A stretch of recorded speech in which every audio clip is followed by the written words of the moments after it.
नमस्कार, मैं अभय। आपको पता है कि क्या खाने से आपका स्वास्थ्य खराब हो सकता है? शायद आपको ये नहीं पता कि क्या सुनने से आपका मानसिक स्वास्थ्य खराब हो सकता है। जी हाँ, मैं मानसिक स्वास्थ्य की बात इसलिए कर रहा हूँ क्योंकि आज विश्व मानसिक स्वास्थ्य दिवस है, यानी वर्ल्ड मेंटल हेल्थ डे है। हमारे देश में प्रतिदिन 381 मौतें आत्महत्या के कारण हो रही हैं और ये बेहद पेचीदा मामला है। इसे बेहद गंभीर विषय है और इस पर बात करना बेहद ज़रूरी है। आइए सुनते हैं लाखों लोगों के जीवन को बचाने वाले हमारे सम्मानित डॉक्टरों की बातों को।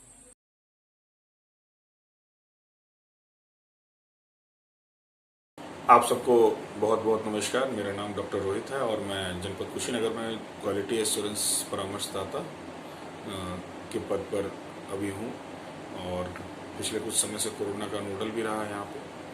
और जैसा कि आप सबको विदित है कि 10 अक्टूबर को हम लोग विश्व मानसिक स्वास्थ्य दिवस मनाते हैं। और सबसे बड़ी बात यह है कि मानसिक स्वास्थ्य दिवस बनाया क्यों जाना चाहिए। तो एक डॉक्टर होने के नाते मैं बताता हूँ कि जो स्वस्थ इंसान की जो परिभाषा है, जो विश्व स्वास्थ्य संगठन ने बनाई है, अगर हर आदमी अगर मानसिक तौर पर स्वस्थ नहीं है तो कभी शारीरिक तौर पर स्वस्थ नहीं हो सकता है। और हमारे यहाँ एक टर्म होता है डिसएबिलिटी एडजस्टेड लाइफ ईयर्स, मतलब आपके उम्र को कम करता है, मतलब आपको कहीं ना कहीं एक डिसेबिलिटी की कैटेगरी में आपको ला करके देता है। अब आप मानसिक स्वास्थ्य के महत्व को आप इसी से समझें कि प्रति वर्ष औसतन 1,25,000 मौतें लोग आत्महत्या करते हैं और आत्महत्या का सीधी रिलेशन मानसिक स्वास्थ्य के साथ है।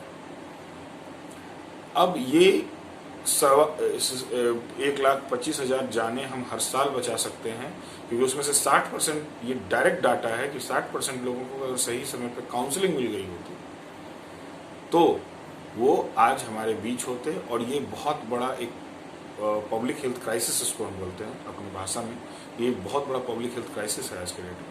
मतलब इतनी मौतें, अगर DLY और YLD देखें, year loss due to disease, तो मलेरिया, HIV और TB का भी नहीं है जितना मानसिक रोगों से के कारण होता है। और इसमें बहुत जरूरी है कि आपको अर्ली साइन एंड सिम्टम समझने पड़ते हैं, अर्ली लक्षण पहुंचने पड़ते हैं, जिसको वार्निंग साइन कहते हैं। और वार्निंग साइंस में सबसे बड़ा होता है कि अगर आदमी सामान्य से हट के कुछ भी कर रहा है तो आप समझ लीजिए, जैसे ऐसा नहीं है कि हमेशा जिसको मानसिक स्वास्थ्य की दिक्कत है वो आदमी हमेशा आपको रूम में चुपका सहमा, जो एक हम समाज समझते हैं, ऐसा नहीं होता। कुछ लोग हाइपर एक्टिव हो जाते हैं, कुछ लोग, बच्चा हमारा बार बार पढ़ रहा है, स्कूल जाता है, बच्चा हमारा पढ़ रहा है मगर मार्क्स नहीं ला पाता, घर पे अच्छा आंसर करता है, एग्जाम में नहीं बता पाता, बच्चा बार बार स्कूल में सस्पेंड हो रहा है, बच्चा बार बार किसी खास प्रकार की बदमाशियां कर रहा है या बिल्कुल एकदम स्वास्थ्य मतलब नीरस के रूप में अलग रह रहा है। तो जहां भी सामान्य से हटकर जब कुछ लगे तो आप समझ लीजिए कि उस व्यक्ति को मानसिक स्वास्थ्य की दिक्कत है, उसे एक परामर्श की जरूरत है, उसके प्रति हमारा रवैया बड़ा सहानुभूतिपूर्वक होना चाहिए। सबसे बड़ी बात होती है कि इसके साथ जो लांछन जुड़ा है, जिसको हम स्टिग्मा कहते हैं, वो कहीं ना कहीं एक बहुत बड़ी बाधा है उनके लिए भी जो इस बीमारी से ग्रस्त होते हैं, उनके लिए भी जो इसका उनका देखभाल कर रहे होते हैं। क्योंकि अब मैं अगर जाकर के हॉस्पिटल में कहूँ कि नहीं मुझे कुछ प्रॉब्लम है, मुझे कुछ दिनों से तनाव सा फील हो रहा है, तो साइकेट्रिक का मतलब हो जाता है कि आप पागल हैं। ऐसा नहीं होता। मानसिक स्वास्थ्य के भी कई स्तर होते हैं, ठीक है, और जिसमें से सबसे ज्यादा डिप्रेशन आज के डेट में कॉमन है। और इससे अब कोई वर्ग अछूता नहीं है, चाहे वो पढ़े लिखे हों, संपन्न हो, गरीब हों, जीवन में नया नया चैलेंज एक्सेप्ट करने वाले हों या अपने जीवन के हर अवरोधों को प्राप्त कर, हर सफलता को प्राप्त कर चुके हों, ऐसे भी लोग हैं। तो हर वर्ग को ये छू चुका है, बड़े बड़े इंडस्ट्रियलिस्ट हों। तो और इसके लिए सबसे बड़ी बात है कि लोगों के प्रति मानसिक स्वास्थ्य को लेकर एक जागरूकता फैले, लोग समझें कि मानसिक तौर पे भी लोग परेशान हो सकते हैं। और एक सहानुभूति आउटलुक उनके अंदर डेवलप किया जाए। और तो और आप फ्यूचर समाज में बनने वाले फ्यूचर क्रिमिनल्स को भी रोक सकते हैं। ये जो आप आज हर दिन हम पढ़ते हैं, ये सब मानसिक विकृतियां हैं जो अगर सही समय पे एड्रेस कर ली जाती, सही समय पे बता दी जाती, तो ये क्रिमिनल्स हमारे बीच नहीं आते। तो मैं यही चाहूँगा कि सभी लोग मानसिक स्वास्थ्य को लेकर के सजग बने। राष्ट्रीय मानसिक स्वास्थ्य कार्यक्रम के तहत में हर पीएचसी पे और आरोग्य मेलाओं के द्वारा सरकार नित्य नए नए समयों पर ऐसे मेले लगाती है जहाँ पे मनोरोग विशेषज्ञ आते हैं और लोगों को मिलना चाहिए, डॉक्टरों से बात करनी चाहिए, खुल के अपनी बात बतानी चाहिए। परिवार को ऐसे किसी सदस्य के प्रति सहानुभूति पूर्वक रवैया रखना चाहिए। परिवार को उसकी समस्या को समझना पड़ेगा। अगर आपका बच्चा बोल रहा है, आपके घर का कोई सदस्य ये कह रहा है कि नहीं मुझे, और इसमें भी तीन चार तरह के स्तर हैं, जैसे कुछ बुढ़ापे की वजह से हो जाता है, ऑर्गन लॉस की वजह से होता है, कुछ जेनेटिक हैं, कुछ हेरिडिटरी हैं, कुछ नशे आदि के गलत उपयोग के कारण है। तो ये तो डॉक्टर का काम है, मगर आपका काम है कि उसके प्रति पहले तो सहानुभूति पूर्वक रवैया रखिए। अगर वो नॉर्मल से हटके एबनॉर्मल हो रहा है तो एक बार दिमाग में लाइए, क्या ये मानसिक तौर पे कुछ परेशान है क्या? कम से कम किसी अच्छे चिकित्सक से सलाह जरूर लें, ताकि सही वक्त पे उनका दवाई शुरू हो जाए। और मानसिक बीमारियां लाइलाज नहीं होती हैं, ये भ्रांति है, इस भ्रांति में मत रहिए। लोग बहुत बार ओझा और इनके चक्कर में पड़ जाते हैं, ऐसा कुछ नहीं है। आप डॉक्टर से बात करें, अच्छी अच्छी दवाइयाँ आज के डेट में बाजार में हैं जिसके साइड इफ़ेक्ट्स भी बिल्कुल नहीं हैं। आप योग करें, प्राणायाम करें, और बहुत सारी चीज़ें हैं जो आपको चिकित्सीय मदद या आपके जीवन को सुधारने में, अगर आप मानसिक स्वास्थ्य के इलाज में जाते हैं तो सिर्फ मानसिक स्वास्थ्य नहीं हो सकता, आपके पूरे जीवन का खाका बदल जाए। क्योंकि जब आप उससे लड़ने की सोचेंगे तब आप एक्सरसाइज करेंगे, अच्छे खाना खाएंगे, अच्छा टाइम पास करेंगे, अच्छा लोगों के साथ बात करेंगे, अच्छी अच्छी एक्टिविटीज़ में शामिल होंगे, तो कहीं ना कहीं आपके जीवन को भी बदलेगा। तो मैं चाहता हूं कि जो लोग इस वीडियो को देख रहे हैं मानसिक स्वास्थ्य के प्रति बहुत जागरूक बने, अपना बहुत ख्याल रखें। धन्यवाद। Thank you. नमस्कार दोस्तों, मैं डॉक्टर हरिकेश कुशवाहा, और सबसे पहले मैं धन्यवाद देना चाहूँगा अभय जी को, जो योग के फील्ड में बहुत ही निरंतर अच्छे से काम कर रहे हैं, और उन्होंने मुझे ऐसे टॉपिक पे बात करने की लिए हमें यहाँ बुलाया है जिसपे जो है पूरी दुनिया इस चीज को देख के बहुत परेशान है, बहुत दुखी है, और आत्महत्याएं जो है देश में लगातार बढ़ रहे हैं। तो उस चीज को जो है कैसे मिनिमाइज किया जाए, या आत्महत्या कहाँ से जो है हमारे दिमाग में आ जाता है, हम कर लेते हैं, उसके बारे में हम जानेंगे। तो इसको जानने से पहले हम जानते हैं दोस्तों कि हमारे जिंदगी में दुख सुख, सफलता असफलता कहाँ से आता है, इसके बारे में हमें सबसे पहले समझना पड़ेगा। तो ये सारी चीजें जो है हमारी लाइफ में होती है वो हमारे विचारों से। विचार एक ऐसी फ्रिक्वेंसी है, और विचार के बारे में अगर जो हम कहें तो साइंटिफिक रूप से प्रूव हो चुका है कि हमारे लाइफ में विचार जो होते हैं वो लगभग नॉर्मल ह्यूमन के अंदर 60,000 विचार डेली आते हैं। यानी आप कह सकते हैं कि आप विचारों के समंदर में हैं, और आप हर बार गोता लगाते हैं तो कौन सा विचार लेके आते हैं वो आपके लाइफ का निर्माण करता है। तो ऐसे आत्महत्या के केसेस में हो रहा है कि आजकल जो विचार हमारे बच्चे या जो लोग भी आत्महत्याएं कर रहे हैं वो कहीं ना कहीं ऐसे विचारों से बहुत ज्यादा प्रेरित हैं, और इस समंदर में घुसने के बाद वो बहुत सारे अच्छे विचारों को छोड़ देते हैं और आत्महत्या वाली विचार को लेके आते हैं, और वो उसके लाइफ को जो है स्पॉइल कर देता है, खत्म कर देता है। तो आज हम बात करेंगे कि हम इससे कैसे बचे, या जो है कैसे इसको रोका जा सकता है। उससे पहले हमें ये जानना पड़ेगा कि विचार हमारे आसपास या हमारी जिंदगी में आते कैसे हैं। तो विचार के आने का मुख्य स्रोत है हमारा आस पड़ोस, हमारी फैमिली, हमारे आसपास के लोग, television, newspaper and news channels. इसके अलावा बहुत सारे हैं जो जैसे दोस्त मित्र, इसके थ्रू जो है विचार आ जाते हैं। तो जैसा हमारा माहौल रहता है वैसे विचार हमारे अंदर आते हैं।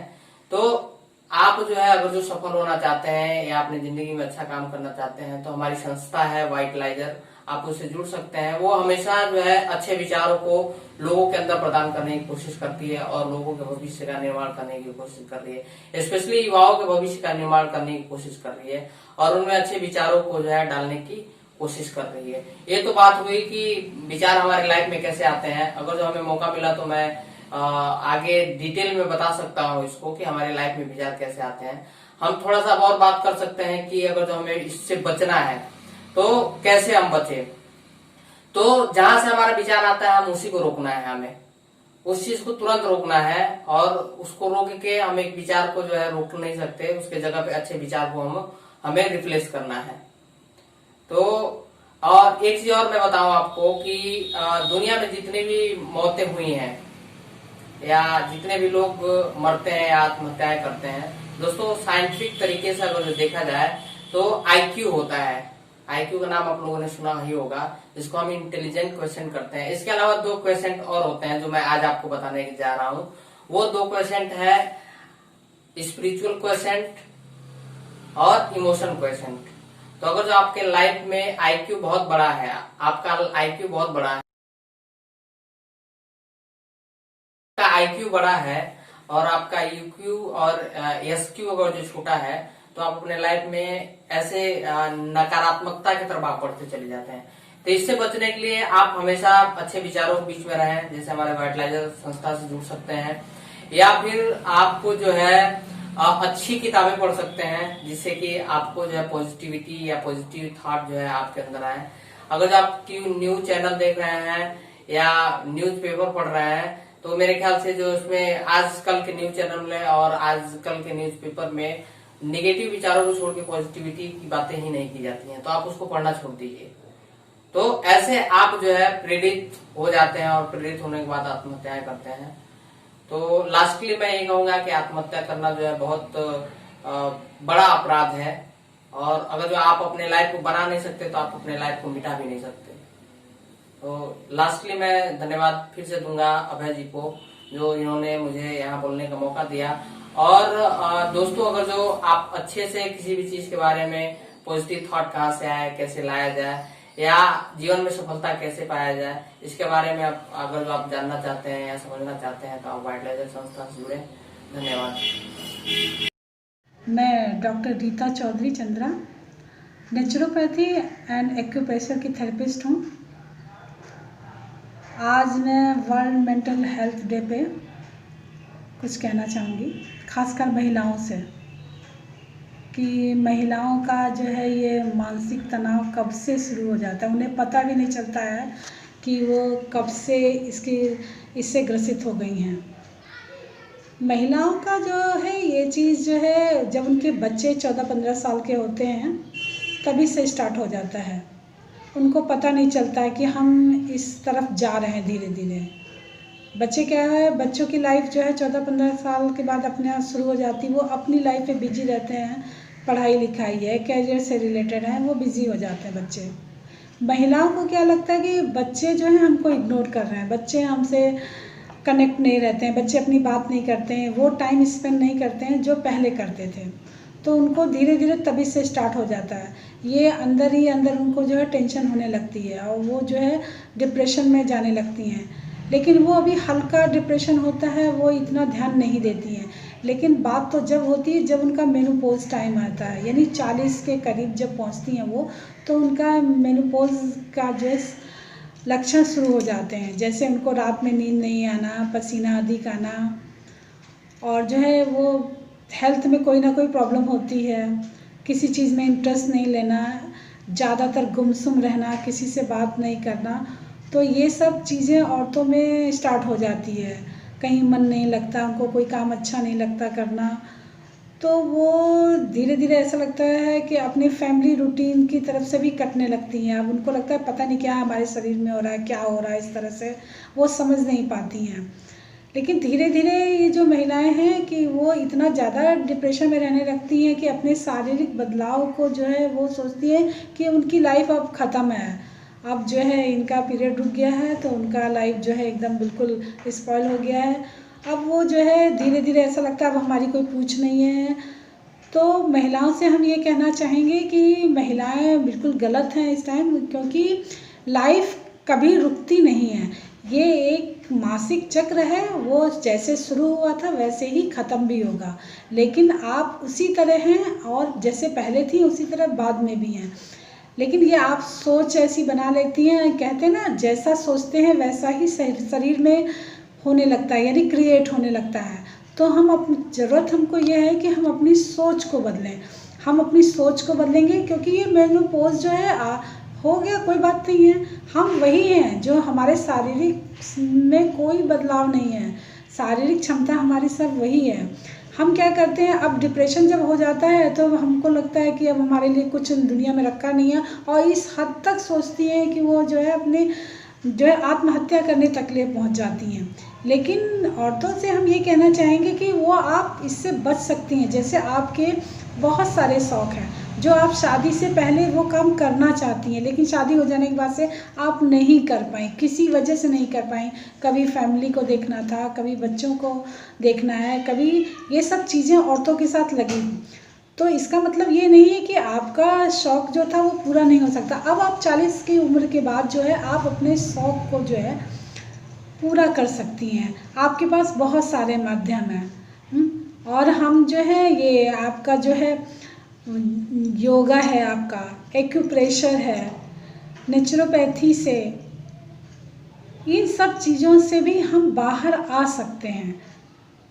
इनको बाहर आने के लिए हमको ये सब करना पड़ेगा। जैसे बहुत सारी औरतें हैं उनको पसंद है गाना गाना पसंद है, गाना सुनना पसंद है, किसी को कुकिंग बहुत ज़्यादा पसंद है, किसी को डांसिंग पसंद है, किसी को सिलाई करना है। कुछ भी उनके मन में जो दिमाग में हो, जो पहले नहीं कर सकती थी वो अब कर सकती हैं। और करने के साथ साथ जो है वो अपने आप के हो रहे बदलाव से भी जो है लड़ सकती हैं। जैसे कि अब आप जब ये सब करेंगे तो आपका ऑटोमेटिकली माइंड जो है डाइवर्ट होगा। आप मेनोपॉज में होने वाले सिम्टम्स जो होते हैं उनके तरफ नहीं होगा, आप मेंटली डिस्टर्ब नहीं होंगे। आप जब ये करेंगे तो फिर आपको ये लगा इसमें आप बिजी हो जाएंगे, क्योंकि हमको अपने माइंड को डाइवर्ट करना है। माइंड जब डाइवर्ट होगा हम अपने आप को कहीं बिजी रखेंगे। जैसे दोस्ती हैं, दोस्तों के साथ मिलना जुलना, उनके साथ हर बात शेयर करना, बैठ के बात करना। बात करने से बहुत सारी समस्याओं का समाधान होता है। आपस में लेडीज़ मिलें, घूमें फिरें, कुछ भी करें, लेकिन अपने आप को अकेला मत रखें। कहीं एकदम चुपचाप मत बैठें, या कहीं बच्चे ही बैठें उनके बीच जाके बैठें, कुछ देखें, कुछ सुनें। ये सब करने से ये होगा कि हमारा जो है मेनोपॉज बहुत आसानी से गुजर जाएगा। जब ये आसानी से गुजर जाएगा तो कोई समस्या ही नहीं रहेगी, हमारी लाइफ वैसे ही चलेगी नॉर्मल। सारी औरतों को ये लगता है कि अब हमारा शरीर का जो है सब समाप्त हो गया, कुछ नहीं है। ऐसा कुछ भी नहीं होता है, आप वही हैं, आपका हेल्थ वही है, सब कुछ आप उसी तरह लाइफ एंजॉय कीजिए। आपको डिप्रेशन में जाने की ज़रूरत नहीं है। और डिप्रेशन होता क्यों है? ये डिप्रेशन ये होता है कि हम जब ज़्यादा किसी चीज़ के बारे में सोचते हैं, जो चीज़ आपके हाथ में नहीं है आप उसके बारे में क्यों सोचना, जो होना होगा देखा जाएगा। यानी आप हमेशा पॉजिटिव रहिए, नेगेटिव मत सोचिए। जब क्या होता है, जब हम जैसा सोचेंगे वैसा ही हमारे शरीर में क्रिएट होगा, वैसा ही हमारा मन होगा। तो हम जब सोचे ही नहीं तो हमारे दिमाग में ऐसी बात ही नहीं लाएंगे तो फिर हमारे शरीर में वैसे बदलाव होंगे ही नहीं। आप अपने बच्चों के बहुत सारी चीज़ें हैं आप करने के लिए, आप घर में रह के बहुत कुछ कर सकती हैं। ये टाइम ऐसा होता है कि औरतों के पास बहुत कम जिम्मेदारी, अगर है भी जिम्मेदारी तो कोई ऐसी बड़ी बात नहीं है कि आप इससे बाहर नहीं आ सकती हैं। कहने का मतलब यही है कि आप किसी भी जिसमें आपको रुचि हो, जो भी करना चाहती हैं आप उसमें अपने आप को इन्वॉल्व करें, ताकि आप इस डिप्रेशन जैसी खतरनाक बीमारी से दूर रह सकें। Thank you. आप सभी सम्मानित डॉक्टरों का इस वीडियो को देख रहे सभी भाई बहनों की तरफ से धन्यवाद। आपने बहुत कीमती और बहुत महत्वपूर्ण जानकारी दी। अपने बिजी समय में से थोड़ा सा समय इन युवाओं के लिए निकाला, इसके लिए बेहद धन्यवाद।